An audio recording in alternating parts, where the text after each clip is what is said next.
नमस्कार, जय Hind. All exam guide गुरु का यूट्यूब चैनल आप सभी देख रहे हैं। मेरा नाम है सुजीत पांडे। यहाँ पर आपके लिए लेकर आ गए हम 30 साल से बार बार पूछे गए जीके जीएस के क्वेश्चन। और ये सभी क्वेश्चन आप जिस एग्जाम की तैयारी कर रहे हैं आपको उसमें से आ सकते हैं। अच्छे अच्छे सिलेक्टेड क्वेश्चन लेकर आए हैं और आपके लिए जो टारगेट देने वाले हैं वो केवल 30 प्रश्न सही करना है। यहाँ पर 100 प्रश्न हैं जैसे एग्जाम में आते हैं मिक्स क्वेश्चन, और आपको केवल और केवल जो है 30 प्रश्न सही करके दिखाना है। करते हैं हम इस वीडियो को स्टार्ट बिना देर के हुए। पहला क्वेश्चन आपको स्क्रीन पर दिख रहा होगा, ये रहा आपकी स्क्रीन पर पहला प्रश्न। अच्छा, इससे पहले सभी वीडियो को लाइक कर देना। हम आपके लिए अभी तक रेगुलर क्वेश्चंस ला रहे हैं। अच्छे अच्छे क्वेश्चन सेलेक्ट करके हमने बना लिए हैं और करीब करीब 10,000 क्वेश्चन निकाल लिए हैं। ठीक है, तो सभी वीडियो को लाइक कर देना यदि आपको पूरे जीके के क्वेश्चन करना है। ठीक है, पहला प्रश्न, राजस्थान स्थित डेगाना किसके उत्पादन के लिए प्रसिद्ध है? तो राजस्थान में डेगाना की खान है जो कि बहुत फेमस है। और यहां पर आपको जो ऑप्शन दिए गए हैं इसमें से टंगस्टन के उत्पादन के लिए ये फेमस है। ऑप्शन नंबर ए, टंगस्टन के लिए राजस्थान स्थित डेगाना खान फेमस है। एडम उत्प्रेरक के नाम से इनमें से किसको जाना जाता है? एडम उत्प्रेरक के नाम से। तो यहां पर आपको जो ऑप्शन दिए गए हैं, एडम उत्प्रेरक के नाम से प्लेटिनम को जाना जाता है। ऑप्शन नंबर ए, प्लेटिनम को एडम उत्प्रेरक के नाम से जाना जाता है। सफेद स्वर्ण के नाम से इनमें से किसको जाना जाता है? सफेद सोना, सफेद स्वर्ण। मैं आपको दो ऑप्शन दे रहा हूं, आप कमेंट करके बताना, पेट्रोलियम या फिर प्लेटिनम। आपको कमेंट करके बताना है पेट्रोलियम और प्लेटिनम में से सफेद सोना किसे कहते हैं। जिसको नहीं पता कमेंट कर देना कि सर मुझको नहीं पता, मैं आपको कमेंट में रिप्लाई कर दूंगा। ठीक है, जिसको नहीं पता लिख देना कि सर मुझे इसका आंसर नहीं पता। कमेंट करके बताओ सफेद सोना किसको कहते हैं, पेट्रोलियम या फिर प्लेटिनम। वायुयान निर्माण में कौन सी धातु प्रयुक्त होती है? तो वायुयानों के निर्माण के लिए यहां पर धातुएं दी गई हैं, उसमें से पैलेडियम का यूज होता है। ऑप्शन नंबर सी पढ़िए, पैलेडियम, इसका यूज होता है वायुयान के निर्माण के लिए। कैडमियम प्रदूषण किससे संबंधित है? तो आपका जो कैडमियम प्रदूषण होता है, यहां पर जो ऑप्शन दिए गए हैं राइट आंसर हो जाएगा इटाई रोग। ऑप्शन नंबर सी, इटाई रोग कैडमियम प्रदूषण से संबंधित है। ऑप्शन नंबर सी, इटाई रोग राइट आंसर है। गैलेना का रासायनिक नाम इनमें से क्या है? गैलेना, तो गैलेना का रासायनिक नाम है आपका lead sulphide. Option number C देखिए, जो लेड सल्फाइड लिखा है ये गैलेना का रासायनिक नाम है। ऑप्शन नंबर यहां पर सी राइट आंसर हो जाएगा। गैलेना के रासायनिक नाम के लिए लेड सल्फाइड। लेड पाइप पीने के जल को ले जाने के लिए उचित नहीं है, ऐसा क्यों? तो लेड का पाइप पीने के जल को ले जाने के लिए उचित इसलिए नहीं है क्योंकि ये वायु मिश्रित पानी के साथ घुलकर विषैले लेड हाइड्रोक्साइड को उत्पन्न करता है, इसलिए पीने के पानी को इससे नहीं ले जा सकता। लेड पाइप के बारे में ये कथन आपका सत्य हो जाएगा यहां पर जो दिए गए हैं। अगला क्वेश्चन, सामान्य ट्यूबलाइट में कौन सी गैस भरी होती है? तो जो सामान्य ट्यूबलाइट होती है, ट्यूबलाइट आप जो देखते हो उसमें ऑर्गन के साथ मरकरी वेपर भरा होता है। ऑप्शन नंबर सी, ऑर्गन के साथ मरकरी वेपर प्रश्न के लिए राइट आंसर हो जाएगा। ऑर्गन के साथ मरकरी वेपर।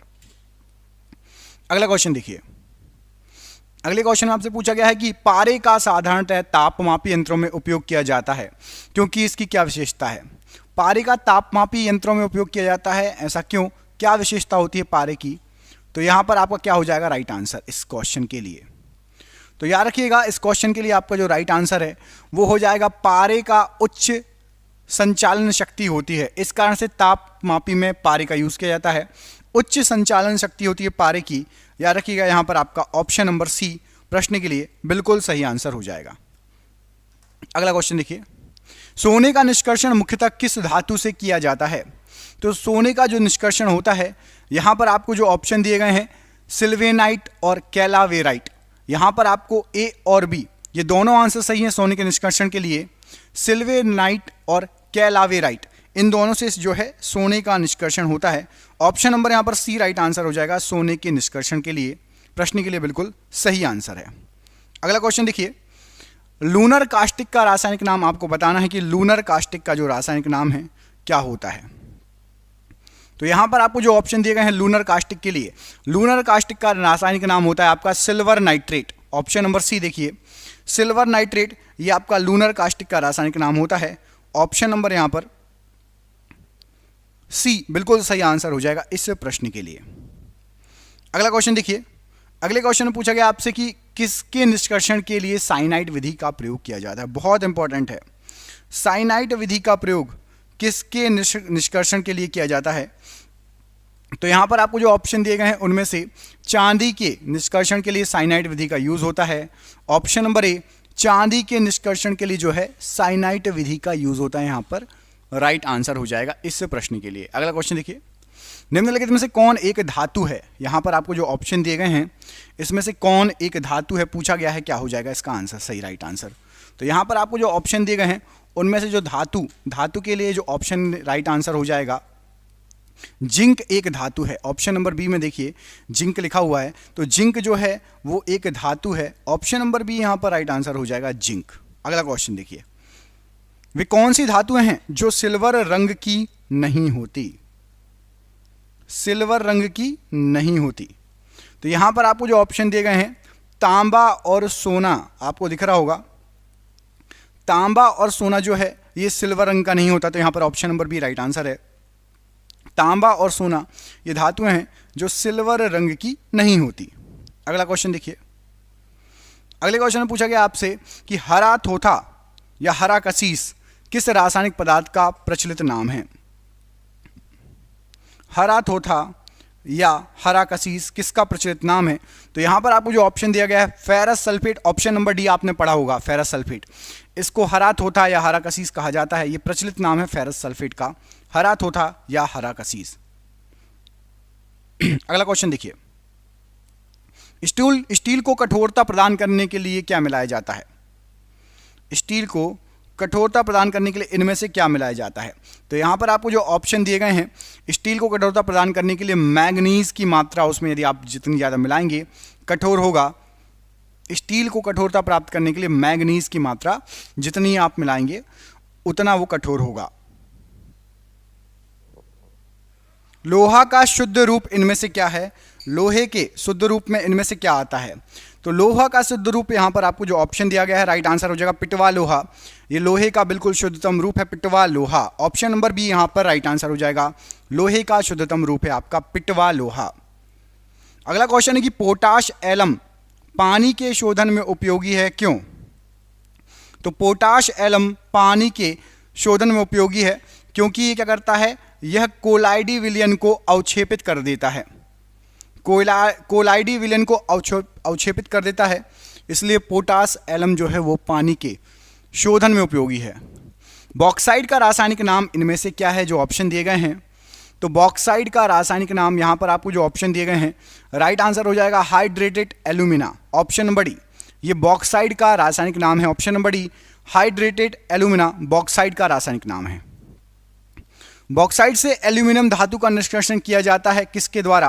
तो बॉक्साइड से यदि आपको एल्यूमिनियम धातु निकालना है तो आपको विद्युत अपघटन विधि को अपनाना पड़ेगा। ऑप्शन नंबर बी विद्युत अपघटन विधि को अपनाकर आप बॉक्साइड से एल्यूमिनियम को अलग कर सकते हो।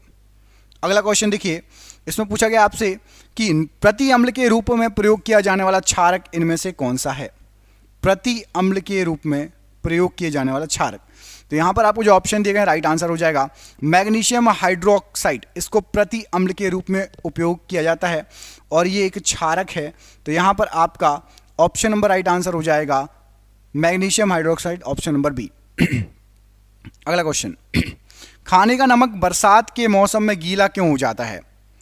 खाने का जो नमक होता है बरसात के मौसम में गीला क्यों हो जाता है। तो इसका रीजन है सोडियम क्लोराइड में मैग्नीशियम क्लोराइड जैसी असंजक अशुद्धता होती है, इस कारण से खाने का नमक गीला हो जाता है बरसात के मौसम में। आधुनिक आवर्त सारणी के 5वें आवर्त में कितने तत्व हैं। तो आधुनिक आवर्त सारणी यदि आप देखोगे तो उसका जो 5वां आवर्त है उसमें 18 तत्व हैं। ऑप्शन नंबर सी 18 तत्व हैं, राइट आंसर हो जाएगा। निम्न में से किसमें शून्य इलेक्ट्रॉन सजातीयता होती है। शून्य इलेक्ट्रॉन सजातीयता, तो यहां पर आपको जो ऑप्शन दिए गए हैं उसमें से नियोन के अंदर शून्य इलेक्ट्रॉन सजातीयता होती है। ऑप्शन नंबर डी नियोन के अंदर होती है शून्य इलेक्ट्रॉन सजातीयता। प्रत्येक आवर्त का अंतिम सदस्य इनमें से क्या होता है। तो प्रत्येक आवर्त का जो आखिरी सदस्य होता है वह एक अक्रिय गैस होती है। ऑप्शन नंबर सी एक अक्रिय गैस होती है, राइट आंसर हो जाएगा। आधुनिक आवर्त सारणी में तत्वों के वर्गीकरण का आधार क्या है? तो आधुनिक आवर्त सारणी में तत्वों के वर्गीकरण का जो आधार है वो होता है आपका परमाणु संख्या। ऑप्शन नंबर ए परमाणु संख्या राइट आंसर हो जाएगा। यदि तत्वों को बढ़ते परमाणु भारों के क्रम में लिखा जाए तो हर आठवां तत्व पहले तत्व की अपेक्षा कैसा होगा?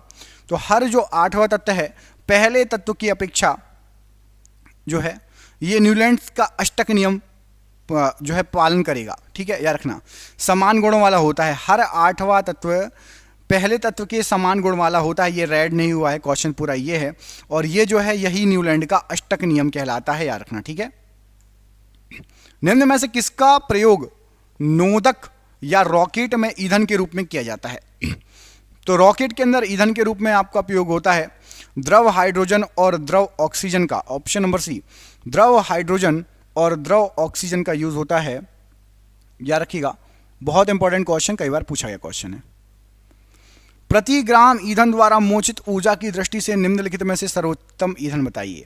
तो 1 ग्राम ईंधन के द्वारा जो ऊर्जा निकलती है सर्वोत्तम ईंधन होगा हाइड्रोजन। हाइड्रोजन के 1 ग्राम ईंधन से सबसे ज्यादा ऊर्जा निकलेगी, यहां पर आपको जो ऑप्शन दिए गए हैं उसके अनुसार। ठीक है, बहुत इंपॉर्टेंट क्वेश्चन है, कई बार एग्जाम में पूछा भी जा चुका है। ठीक है, अगला क्वेश्चन देखिए। अगला क्वेश्चन है आपका कि दोस्तों देख रहे हैं क्वेश्चन कितने अच्छे हैं। ये आपके एग्जाम में पिछले कई सालों से पूछे जा रहे हैं। जिस एग्जाम की आप तैयारी कर रहे हैं हमने आपके लिए 10,000 जीके जीएस के एमसीक्यू क्वेश्चन आंसर बनाए हैं। 10,000 जीके जीएस के क्वेश्चन आंसर जो एमसीक्यू के फॉर्मेट में 4 ऑप्शन में, जो कि आप जो एग्जाम तैयारी कर रहे हो उसमें आ सकते हैं। 100% चांसेस है आने के। और वो क्वेश्चन आंसर पीडीएफ है, और पीडीएफ सबको व्हाट्सएप पर मिल जाएगी। आप में से जिसको भी चाहिए व्हाट्सएप पर पीडीएफ मिल जाएगी। पीडीएफ जो है आपकी वो 300 रुपए की है, लेकिन अभी एग्जाम चल रहा है तो केवल 99 रुपए में जो भी सक्षम है, जो भी ले सकता है वो ले ले। बाकी यूट्यूब से पढ़ो, बाकी जो जिसको लेना हो 99 रुपए में आपको 10,000 जीके जीएस के क्वेश्चन मिल रहे हैं जो कि आपके एग्जाम में फंस सकते हैं। तो इनको पीडीएफ को लेने के लिए नीचे दिए गए नंबर पर व्हाट्सएप कर लेना। नंबर आपको पूरे वीडियो पर शो होगा। जब भी आप वीडियो छोड़ो उसके बाद आप कॉल कर लेना या स्क्रीनशॉट लेके रख लेना। ठीक है, अग्निशमन यंत्र में बोतल में रखे सांद्र सल्फ्यूरिक अम्ल के साथ निम्नलिखित में से किसका सांद्र विलयन रखा जाता है? तो आपका फायर एक्सटिंग्विशर की बात हो रही है, और यहां पर राइट आंसर हो जाएगा सोडियम बाइकार्बोनेट। सल्फ्यूरिक अम्ल के साथ सोडियम बाइकार्बोनेट का सांद्र विलयन रखा जाता है। ऑप्शन नंबर यहां पर ए राइट आंसर हो जाएगा इस प्रश्न के लिए। किस नवरत्न कंपनी को सामान्यतः विगाज स्टील के नाम से भी जाना जाता है? विगाज स्टील। तो विगाज स्टील के नाम से राष्ट्रीय इस्पात निगम लिमिटेड को जाना जाता है। ऑप्शन नंबर यहां पर ए राष्ट्रीय इस्पात निगम लिमिटेड को विगाज के नाम से भी जाना जाता है। भूपर्वटी की संरचना में अभ्रक की मात्रा लगभग कितनी होती है? तो भूपर्वटी की संरचना में अभ्रक की जो मात्रा होती है लगभग 4 से 5% होती है। आपको यहाँ पर 4% दिया है, तो ऑप्शन नंबर आपका सी 4% राइट आंसर। चिपको आंदोलन इनमें से किससे संबंधित था? तो चिपको आंदोलन आपका जो था ये आपका पर्यावरण संरक्षण से संबंधित था। ऑप्शन नंबर ए पर्यावरण संरक्षण। भारतीय मानक समय का निर्धारण 82.5 डिग्री पूर्व देशांतर वाली यामोत्तर रेखा को मानक यामोत्तर रेखा मानकर किया जाता है, या इनमें से किसके पास से होकर गुजरती है? तो आपकी भारतीय मानक समय की जो रेखा है यहाँ पर आपको जो ऑप्शन दिए गए हैं इलाहाबाद के निकट से होकर गुजरती है। ऑप्शन नंबर ए इलाहाबाद के निकट से होकर गुजरती है। पर्वतमाला व्यापारिक रूप से उत्तर और दक्षिण भारत के बीच की सीमा निर्धारण करती है। उत्तर और दक्षिण भारत की सीमा जो दिशा निर्धारित करती है वो आपका विंध्य पर्वत। ऑप्शन नंबर यहां पर आपका ए विंध्य श्रेणी राइट आंसर हो जाएगा इस प्रश्न के लिए। दक्कन के पठार के अधिकांश हिस्से में किस प्रकार की मिट्टी पाई जाती है? तो दक्कन के पठार के अधिकांश हिस्से में काली मिट्टी पाई जाती है। ऑप्शन नंबर यहां पर आपका काली मिट्टी ऑप्शन नंबर ए पाई जाती है दक्कन के पठार के अधिकांश हिस्से। कौन सा सार्वजनिक क्षेत्र का उपक्रम एक महारत्न कंपनी इनमें से? तो यहां पर आपको जो ऑप्शन दिए गए हैं बीएचईएल एक महारत्न कंपनी है। ऑप्शन नंबर डी बीएचईएल महारत्न कंपनी में आता है। ऑप्शन नंबर डी यहां पर बीएचईएल राइट आंसर। पाखल वन्यजीव अभ्यारण्य किस राज्य में है?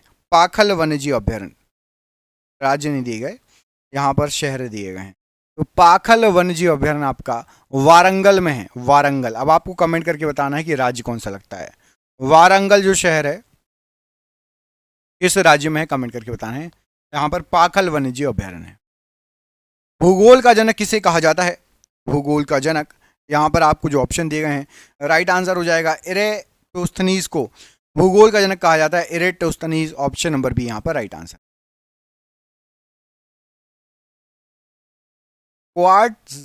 क्वार्टजाइट किस प्रकार का एक शेल है? तो क्वार्टजाइट, यहाँ पर आपको जो ऑप्शन दिए गए हैं राइट आंसर क्या हो जाएगा?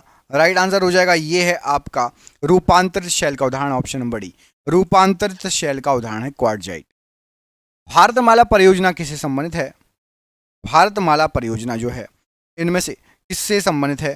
तो ये आपकी जो परियोजना है यहाँ पर आपका राइट आंसर हो जाएगा, ये संबंधित है आपका राजमार्गों से संबंधित है, ऑप्शन नंबर सी, राजमार्गों से संबंधित है भारतमाला परियोजना।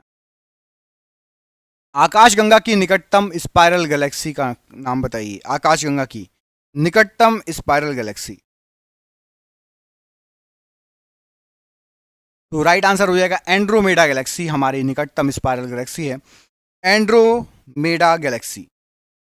सी प्लेन सेवा का प्रचालन करने वाला पहला प्रायद्वीप कौन सा था? तो सी प्लेन सेवा का प्रचालन करने वाला सबसे पहला प्रायद्वीप आपका जो था ये था आपका अंडमान और निकोबार द्वीप समूह, ऑप्शन नंबर ए, अंडमान और निकोबार द्वीप समूह। कौन सा प्राचीन अधिमहाद्वीप गोंडवाना लैंड का हिस्सा नहीं है? तो गोंडवाना लैंड का हिस्सा नहीं था, आपको यहाँ पर दिए गए ऑस्ट्रेलिया भी था, भारत भी था, दक्षिण अफ्रीका भी था। फ्रांस गोंडवाना लैंड का हिस्सा नहीं था, option number B, France Gondwana land का हिस्सा नहीं। सबसे बड़ा प्राकृतिक गर्म पानी का झरना फ्राइंग पैन लेक किस देश में है? तो फ्राइंग पैन लेक जो है ये आपकी न्यूजीलैंड में है, ऑप्शन नंबर यहाँ पर सी, न्यूजीलैंड यहाँ पर राइट आंसर हो जाए। न्यूजीलैंड, ऑप्शन नंबर सी पूछने के लिए राइट आंसर। इनमें से कौन सा जलडमरूमध्य भारत के तमिलनाडु को श्रीलंका के मन्नार से पृथक करता है? तो भारत के तमिलनाडु को श्रीलंका के मन्नार से पाक जलडमरूमध्य पृथक करता है, ऑप्शन नंबर सी, पाक जलडमरूमध्य राइट आंसर। मात्रा के संदर्भ में विश्व की सबसे बड़ी मीठे पानी की झील कौन सी है? तो मात्रा के संदर्भ में विश्व की सबसे बड़ी मीठे पानी की झील, यहाँ पर आपको जो ऑप्शन दिए गए हैं राइट आंसर हो जाएगा आपका बेकाल झील है, ऑप्शन नंबर सी, बेकाल झील। मात्रा के हिसाब से देखो सबसे बड़ी विश्व की मीठे पानी झील बेकाल झील। किस भारतीय राज्य के पास ताप ऊर्जा से सर्वाधिक शक्ति उत्पादन क्षमता है? तो ताप ऊर्जा से सर्वाधिक उत्पादन क्षमता जो है ये महाराष्ट्र के पास है, ऑप्शन नंबर बी, महाराष्ट्र राज्य राइट आंसर। भारत के कौन से राज्य में कोयले का सर्वाधिक भंडार है?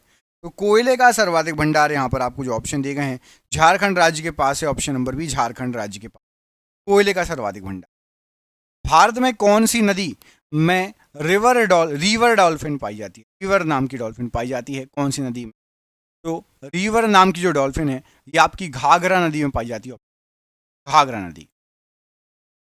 वायु में ध्वनि की चाल 332 मीटर प्रति सेकंड होती है, यदि दाब बढ़कर दोगुना किया जाए तो ध्वनि की चाल क्या होगी? तो वायु में होती है 332 मीटर प्रति सेकंड की चाल, दाब को आप कितना भी दोगुना कर दो 332 मीटर प्रति सेकंड की ही चाल रहेगी। एक थर्मामीटर जो 2000 डिग्री सेल्सियस मापने हेतु उपयुक्त है वो इनमें से कैसा है? तो 2000 डिग्री सेल्सियस माप सकता है तो उसको पूर्ण विकिरण पायरोमीटर कहा जाएगा, ऑप्शन नंबर सी, पूर्ण विकिरण पायरोमीटर यहां पर राइट आंसर हो जाएगा। खाना पकाने वाले बर्तनों के नीचे का हिस्सा काला क्यों छोड़ा जाता है? तो यह हिस्सा काला छोड़ा जाता है क्योंकि काली सतह ऊष्मा की अच्छी अवशोषक होती है, ऑप्शन नंबर बी, काली सतह ऊष्मा की अच्छी अवशोषक होती है।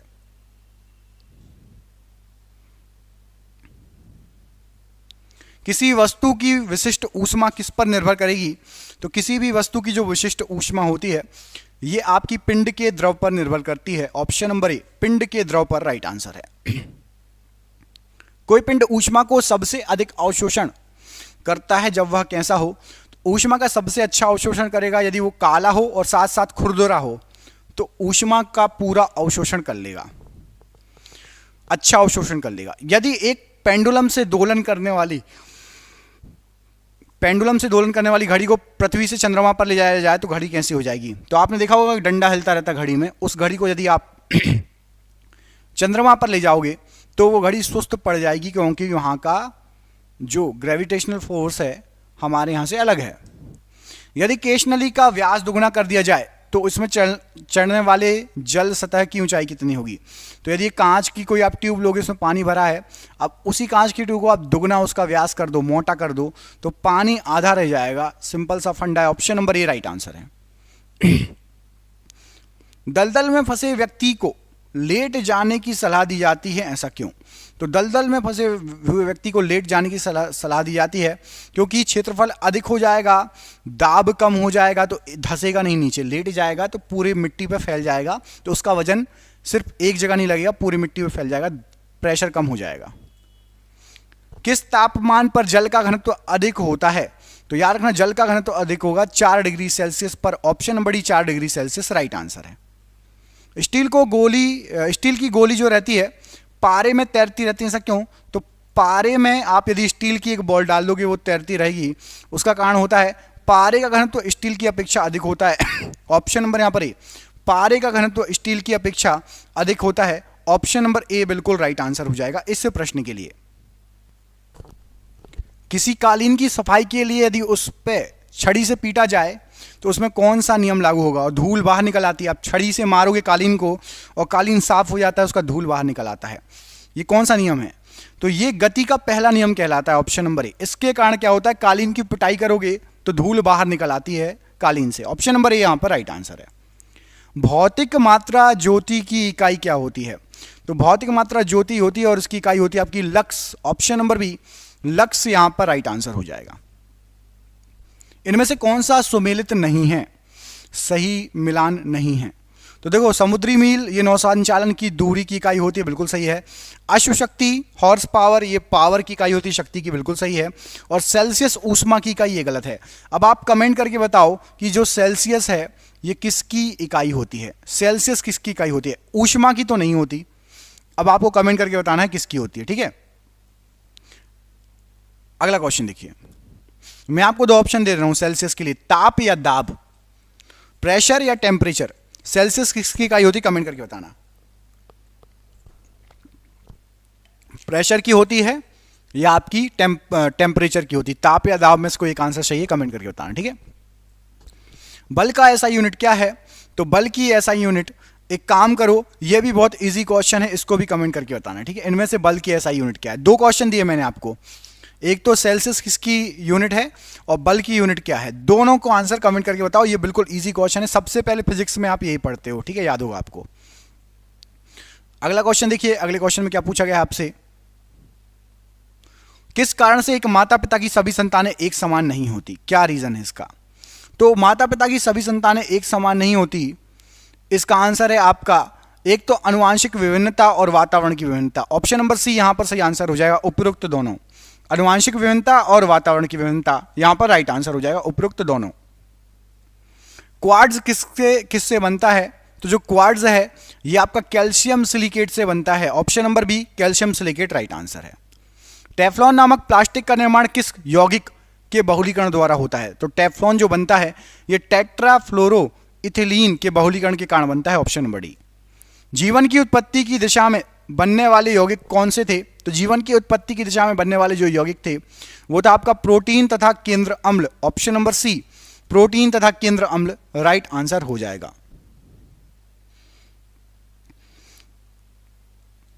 जीनों के साथ साथ वंशागति की परिघटना तथा पैतृक युग्मों को संतति में बनाए रखना, इसको क्या कहते हैं। तो ये आपका कहलाता है सहलग्नता। ऑप्शन नंबर बी सहलग्नता राइट आंसर है। क्यूरी किसकी इकाई है। तो जो क्यूरी है ये आपकी रेडियोधर्मिता की इकाई है। ऑप्शन नंबर ए रेडियोधर्मिता राइट आंसर है। कैलोमल का रासायनिक सूत्र क्या होता है। तो कैलोमल का रासायनिक सूत्र होता है आपका Hg2Cl2। ऑप्शन नंबर यहां पर बी राइट आंसर है, Hg2Cl2 कैलोमल का रासायनिक सूत्र है। अगला क्वेश्चन है कि उच्चतम भेदन क्षमता की तरंग इनमें से कौन सी है, सबसे ज्यादा भेदन क्षमता वाली तरंग। तो यहां पर आपको जो ऑप्शन दिए गए हैं उसमें से गामा किरण, ऑप्शन नंबर डी, ये उच्चतम भेदन क्षमता वाली तरंग है। ऑप्शन नंबर डी यहां पर गामा किरण राइट आंसर है। माइकोराइजा सहजीवी संबंध होता है इनमें से किससे। तो माइकोराइजा ये कवकों तथा उच्च पौधों की जड़ों के बीच सहजीवी संबंध होता है। ऑप्शन नंबर बी कवकों तथा उच्च पौधों की जड़ों के बीच। जालीय पारिस्थितिकी तंत्र में अपघटक के उदाहरण क्या है? तो जलीय होना चाहिए। जलीय पारिस्थितिकी तंत्र में अपघटक के उदाहरण जो हैं ये हैं आपके जीवाणु और कवक। ऑप्शन नंबर सी यहां पर जीवाणु और कवक राइट आंसर है। पौधों में जल का परिवहन होता है, तो पौधों के अंदर जल का परिवहन जाइलम के द्वारा होगा। ऑप्शन नंबर सी जाइलम के द्वारा पौधों में जल का परिवहन होता है। डीएनए संश्लेषण का प्रतिपादन किसने किया? तो डीएनए संश्लेषण का जो प्रतिपादन किया है ये आर्थर कॉर्नबर्ग ने किया है। Option number B Arthur Kornberg right answer हो जाएगा। क्लोरोफॉर्म को रंगीन बोतलों में रखा जाता है क्योंकि यह वायु और प्रकाश से क्रिया करके एक विषैला पदार्थ बनाता है। यह विषैला पदार्थ क्या है? तो क्लोरोफॉर्म को जलीय रंगीन बोतलों में रखा जाएगा क्योंकि वायु और प्रकाश से जो क्रिया करके पदार्थ बनाता है वो होता है आपका फॉस्जीन। ऑप्शन नंबर यहां पर भी फॉस्जीन प्रश्न के लिए बिल्कुल सही आंसर हो जाएगा। दूध में प्रोटीन तथा कार्बोहाइड्रेट के अतिरिक्त पोषणदायक अन्य तत्व क्या हैं? तो दूध के अंदर आपका प्रोटीन होता है, कार्बोहाइड्रेट होता है और आपका पोटेशियम और कैल्शियम भी होता है। सी ए और के, ऑप्शन नंबर यहां पर सी राइट आंसर हो जाएगा। कैल्शियम और पोटेशियम भी होता है दूध के अंदर।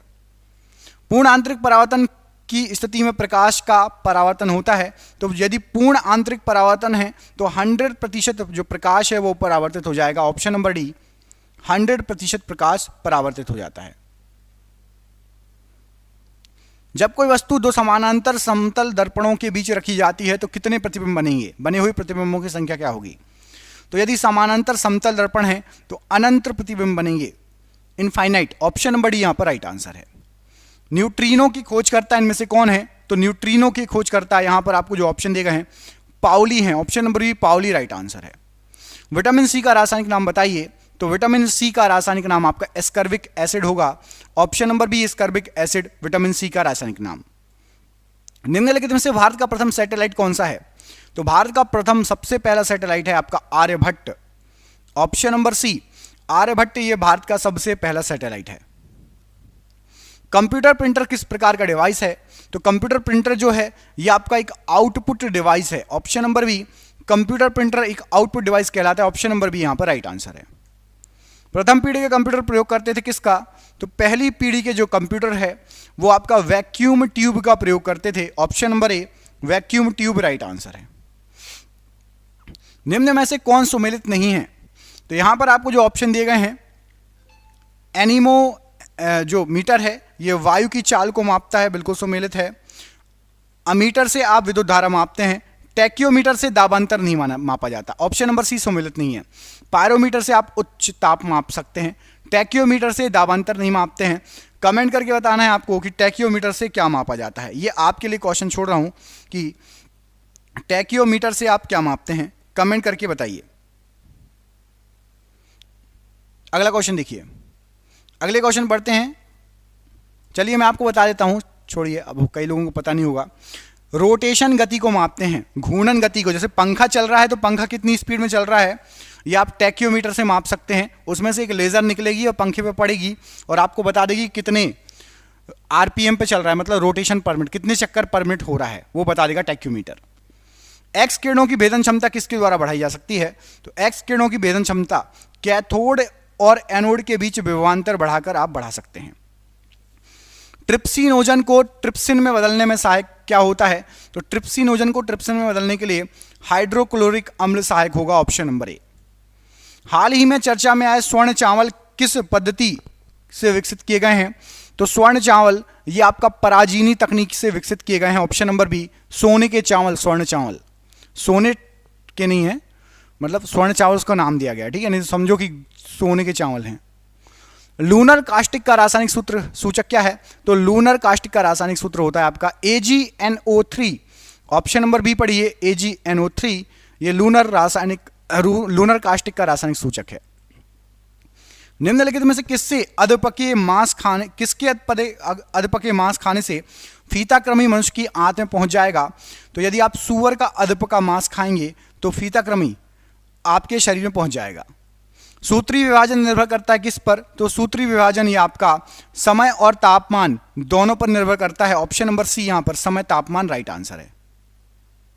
वाटर टैंकों में शैवालों को नष्ट करने के लिए किस रसायन का प्रयोग होता है? तो इसमें कॉपर सल्फेट का यूज होता है, ऑप्शन नंबर ए। किस पदार्थ के कारण वाष्पोत्सर्जन की क्रिया कम हो जाएगी? तो वाष्पोत्सर्जन की क्रिया कम हो जाएगी क्यूटीन के कारण, ऑप्शन नंबर डी।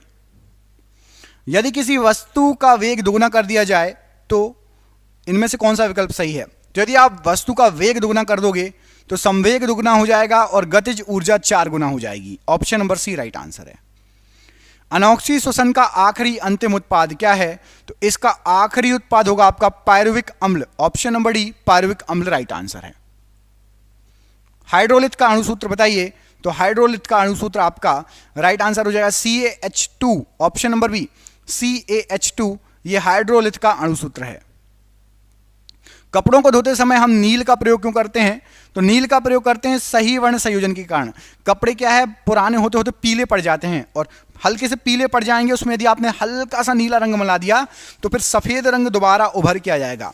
इसलिए जब कपड़े अपन ज़्यादा पहन लो, गंदे हो जाते हैं तो हल्के से पीले हो जाते हैं, धो के बिल्कुल एक बूंद आप नील मिला दो और उसके बाद वो बिल्कुल वाइट हो जाते हैं, क्योंकि पीला और नीला रंग मिलके सफ़ेद बना लेगा बिल्कुल, यदि हल्का हल्का हुआ तो। और आज का आखिरी क्वेश्चन है कि एम्पिसिलिन दवाई किस चीज़ के लिए है? तो एम्पिसिलिन दवाई ये एक प्रतिजैविक दवाई कहलाती है, ऑप्शन नंबर बी एक प्रतिजैविक दवाई। आपके लिए सरप्राइज क्वेश्चन है, इसके आगे हम पढ़ेंगे कल। चीन का अशोक किस नदी को कहा जाता है? आपको कमेंट करके बताना है इसका आंसर। जिसने भी पूरा वीडियो देखा इसका आंसर देने की कोशिश करो, चीन का अशोक किसको कहते हैं। मैं आपको 2 ऑप्शन दे देता हूँ, चलो आप बताओ, बिल्कुल ईजी है ये तो, ठीक है। चीन का अशोक कौन सी नदी कहलाती है?